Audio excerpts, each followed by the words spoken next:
La siguiente historia os va a dejar anonadados. Y es que vamos a hablar de anos, de culos, de ojetes. Bueno, de uno en particular, el ojete de Luis XIV de Francia, del que ya conté toda su vida en el anterior vídeo. Pero hoy toca adentrarnos en una anécdota muy particular. ¿Sabéis qué relación hay entre Calígula, Casanova, Carlos I de España, Lutero y de nuevo el mismísimo Rey Sol? Pues que todos ellos padecieron de hemorroides, una afección bastante molesta que en muchas ocasiones incapacita al paciente para sentarse o incluso, en casos más graves, provoca una fístula anal, una especie de inflamación que hace hincharse a la zona alrededor del ano, y duele que te cagas. A día de hoy operar una fístula es bastante común y sencillo, pero durante siglos tratar esta afección era muy complicado y a menudo se llevaba por delante la vida del paciente. Como ejemplo de esto ahí tenemos a Don Juan de Austria, quien se supone que murió de una fallida operación de hemorroides rematada por tifus. A raíz del vídeo de Luis XIV, hoy vengo a hablaros de nuevo del Rey Sol, pero esta vez de su culo. Empecemos con esta historia.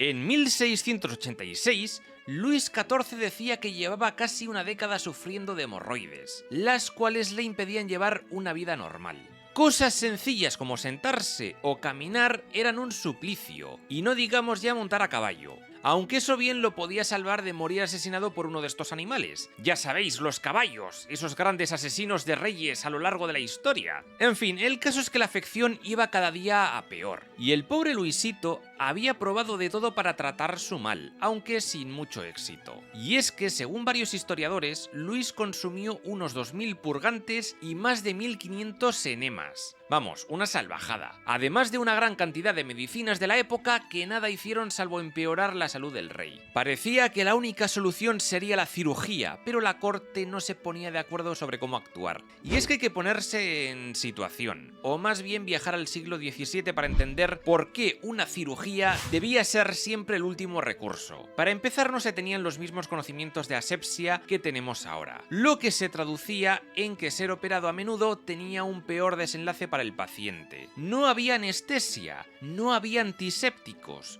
no había antibióticos, solo mucha sangre. En fin, al final se descartó la operación, por el momento. Aunque la corte decidió llevar este asunto con discreción, entre médicos y boticarios se sabía que aquel que fuese capaz de curar al rey sería cubierto de fortuna y gloria, y qué menos.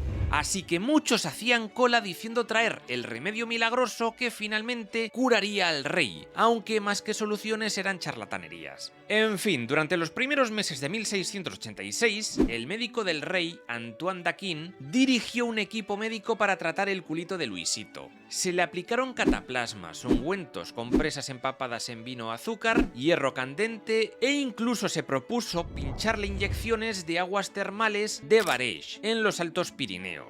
Y hubo incluso quien propuso mandar directamente al rey a Bareges. Pero d'Aquin, su médico, se opuso pues sería un viaje largo y peligroso. Y es que esto de Bareges tenía tela, pues para obtener resultados y experimentar un poquito, se dice que mandaron allá a 4 personas con fístulas anales y les metieron en el balneario y allí les hicieron de todo para tratarlas con las mencionadas aguas termales, incluida la inyección de agua directamente en el ojete. Pero como comprenderéis, esto no dio ningún resultado. Bueno, sí, resultó que el rey Luis, hasta las narices de probar 1000 cosas y que nada funcionase, se decidió por la operación.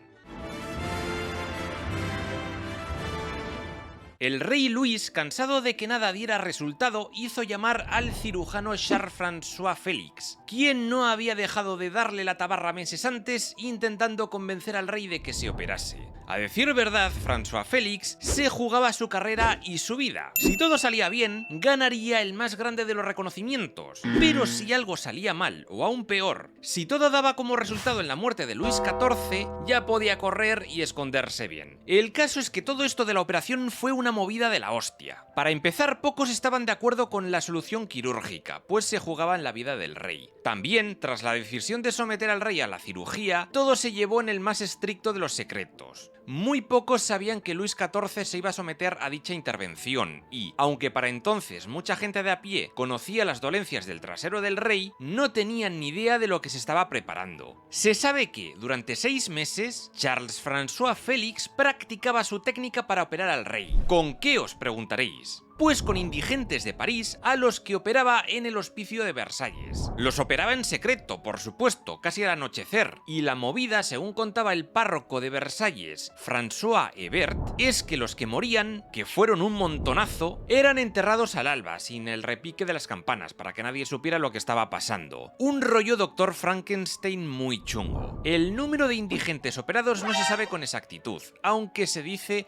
que fueron unos 75. Estas prácticas pagadas con las vidas de indigentes permitieron a Félix dos cosas. La primera, desarrollar su técnica de cómo sería la incisión que le haría al rey, y la segunda le permitió crear un bisturí curvo con punta de plata para operar. Este bisturí curvo se conoció como bisturí a la Royal o a la Real, y como curiosidad podéis encontrarlo en el Museo de Medicina de París. Así que con todo listo, que comience el espectáculo. ¡Vamos a ello! Como os decía, la operación se llevó en el más estricto secreto. Tuvo lugar el 18 de noviembre de 1686, a las 7 de la mañana, en el dormitorio del rey. A la operación asistieron el rey Luis XIV, evidentemente, su culo, Charles-François Félix, el cirujano jefe, Bessiers, otro cirujano, los médicos Daquin y Fagon, 2 boticarios y el confesor real, por si algo salía mal. También se dice que entre los demás acompañantes estaba su hijo el Delfín, el ministro de Estado, y mientras tanto su esposa, Madame de Maintenon, sujetaba la mano del rey.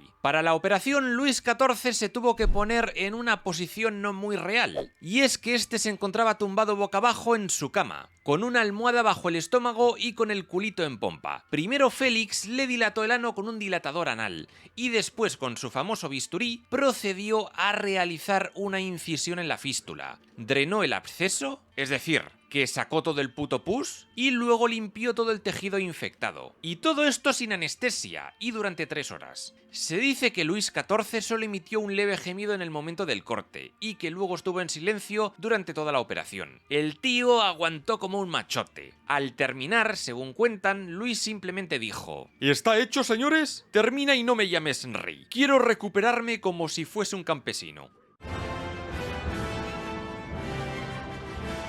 La operación fue un éxito total, y al poco el rey pudo levantarse y caminar correctamente, incluso a los pocos meses pudo volver a montar a caballo. Para François Félix supuso el éxito más rotundo de su carrera, y Luis XIV le recompensó con 300.000 libras de la época, le otorgó una finca en Moulineaux y le concedió un título nobiliario. También el rey daba por fin reconocimiento a los cirujanos, quienes antes eran vistos como unos simples matasanos, sucios y cuya profesión era innoble, pues trabajaban con las manos y siempre llenos de sangre. Vamos, que estaban al mismo nivel que un carnicero. No como los médicos, cuya profesión era noble, pues no solían tocar al paciente y tan solo se dedicaban a recetar remedios que, en la mayoría de ocasiones, no servían para mucho. También por toda Francia se realizaron festejos y se celebraba que, por fin, el culo del rey podía posarse en la silla de montar de su caballo. Una anécdota muy curiosa es que en la corte, muchos de los nobles querían ser operados de lo que ellos llamaban la maladie du roi,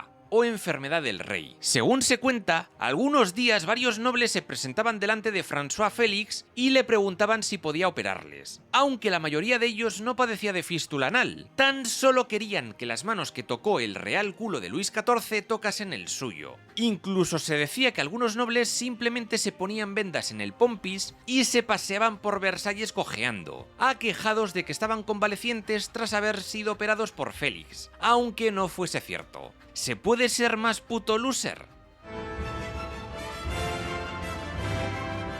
También como curiosidad, deciros que esta operación de trasero inspiró una canción de la que luego saldría el actual God Save the King, o Queen, el himno de Reino Unido, este de aquí.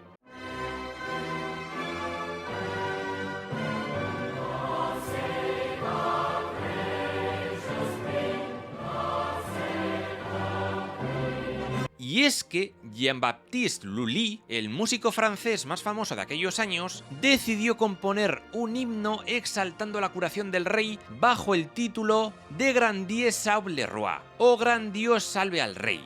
Sonaba así.